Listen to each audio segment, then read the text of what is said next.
Welcome to Southwest Desert, where adventure meets the arid beauty of the American Southwest. Join us as we explore the rugged landscapes, uncover hidden historical gems, and dive deep into the rich legends and culture of this iconic region. Subscribe now and hit the bell icon so you don't miss out on our latest desert adventures. Please leave a like or comment. This is very helpful.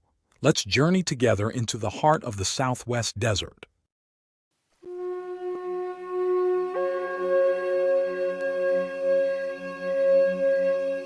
Picture this: a stagecoach hurtling down a near-vertical mountainside, crashing violently at the bottom in a shower of splintered wood and dust.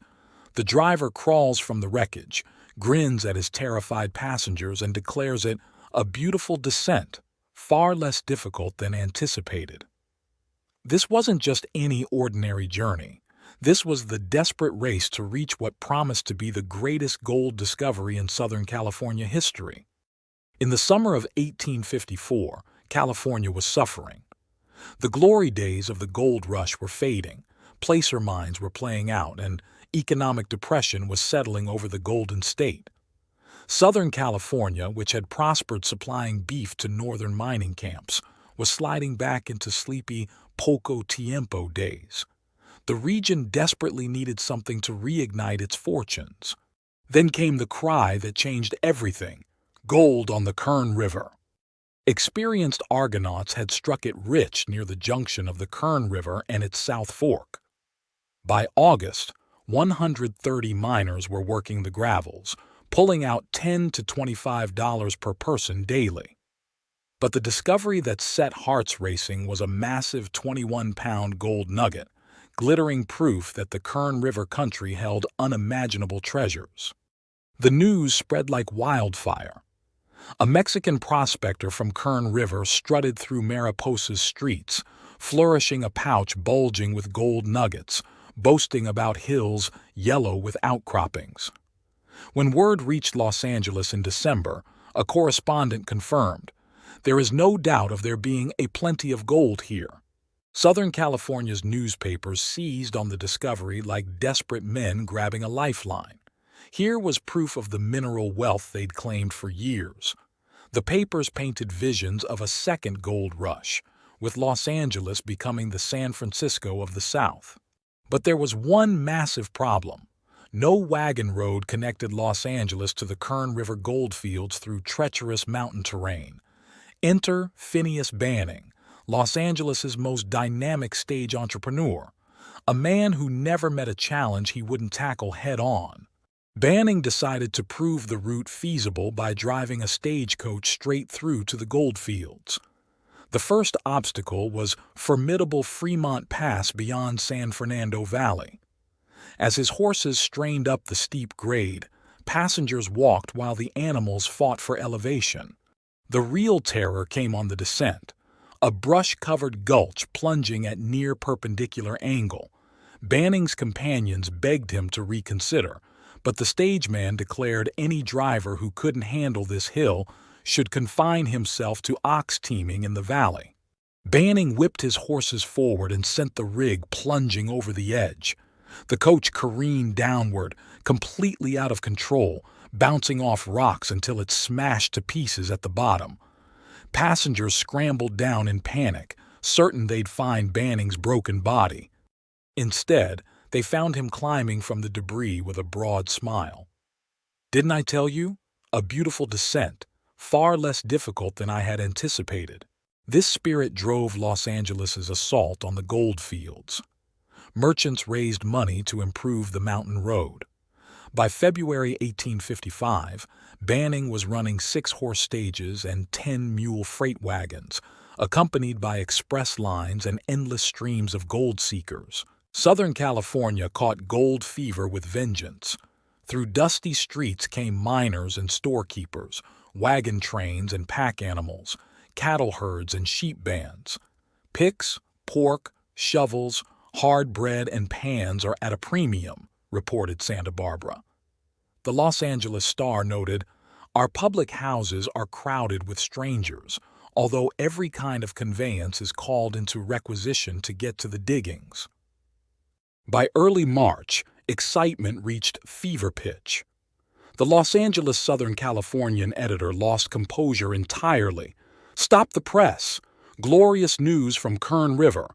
There are 1,000 gulches rich with gold and room for 10,000 miners."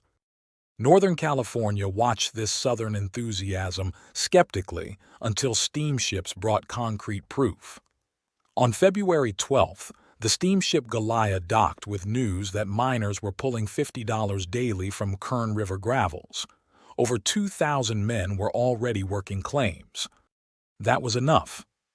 The next day, Havilah pulled out jammed with fortune hunters. By early March, river steamers, some decorated with huge Kern River signs, puffed from Sacramento, loaded to capacity. The convergence point was Stockton, which exploded with activity as thousands poured in. It was 1849 all over again. Ho! For Kern River, and Kern River or bust. From Stockton, crowds took the wagon road entering the Sierra via White River, ending at Whisky Flat.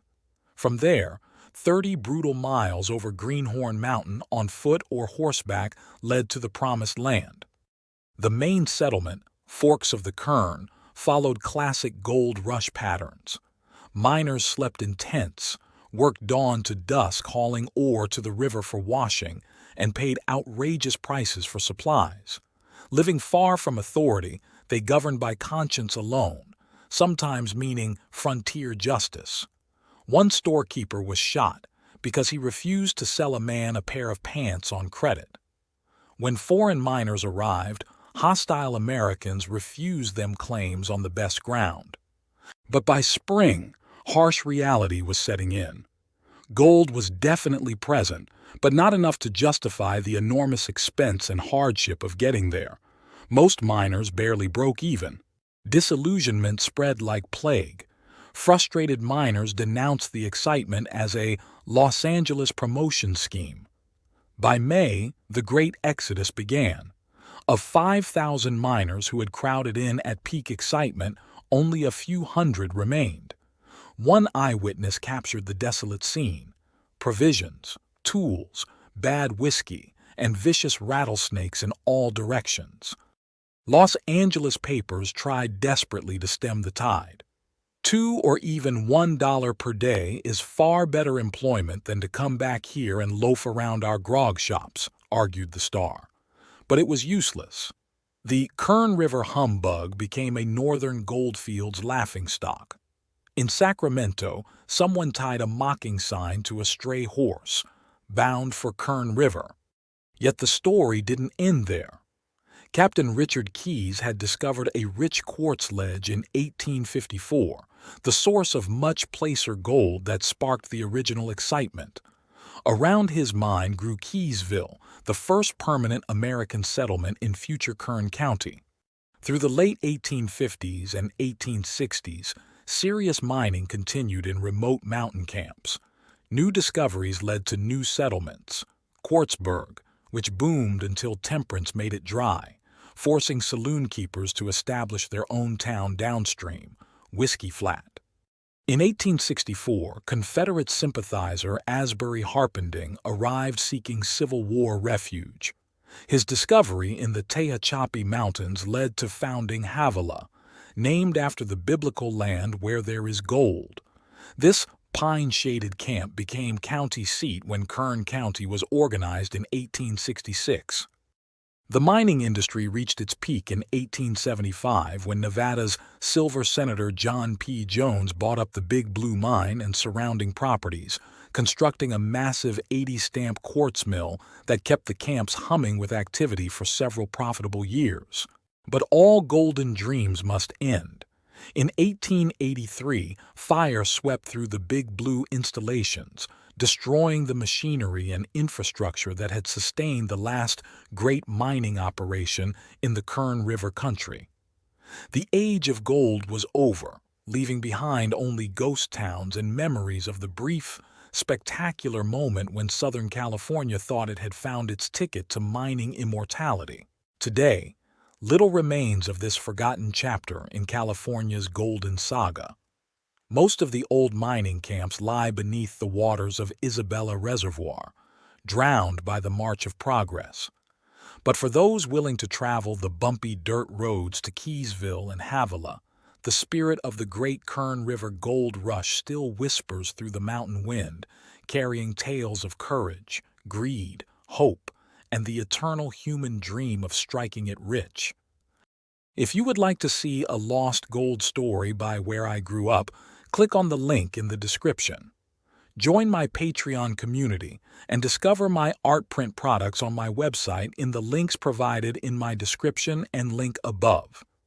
Also, if you would like a particular image from my videos, give the timestamp for image, and I will upload it to my website and Patreon. Thank you for joining your desert frontiersman Alan for another Southwest Gold story. Check out my large catalog of Southwest videos and playlists on historical tales, legends, lost gold stories, and adult bedtime stories. If you like a certain image from my videos, tell me in comments and give timestamp. Happy trails.